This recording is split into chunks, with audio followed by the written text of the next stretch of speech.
Prime Minister Modi to dedicate Arjun tank to the nation on Sunday, Army to get 118 latest tanks in yet another boost for Make in India in defence. Prime Minister Narendra Modi will dedicate the main battle tank Arjun Mark 1A to the nation on Sunday. In a high-level meeting, the Defence Ministry recently cleared the induction of 118 Arjun Mark 1A tanks into the Indian Army, which would be worth around 8,400 crore and would add to the strength of the force in land warfare.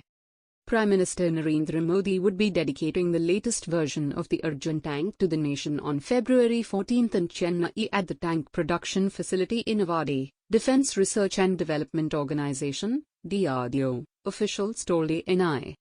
The tank has been fully designed and developed by the DRDO in close coordination with the Indian Army.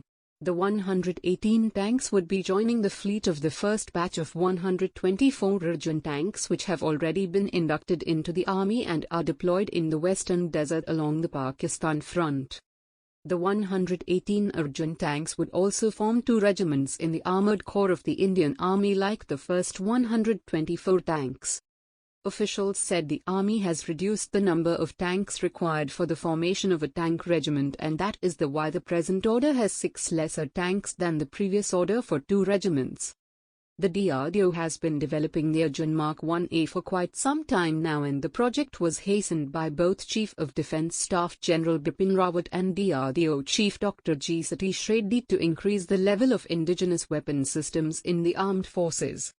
The Arjun has been designed by the DRDO's Combat Vehicles Research and Development Establishment, CVRDE, and DRDO Chairman Satheesh Reddy will hand the first Arjun Mark 1A to Prime Minister Modi.